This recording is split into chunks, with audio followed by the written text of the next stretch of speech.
Hey everyone, welcome back to the channel. Today, I will show you how to make a Contact Us page on Shopify. To customize the default Contact Us page, start on the Shopify admin and click Online Store. Now, go for the right side and click Customize to go into your theme editor. From the top, click the Home page. Then, select Contact. This contact page is built into all modern stores and can be customized using the sidebar. Let's proceed to the left side. Click Add Section.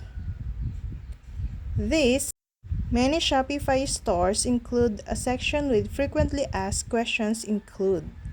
When you're done customizing the page, click Save. And that's all. For more videos, subscribe to our YouTube channel. Thank you for watching. See you again.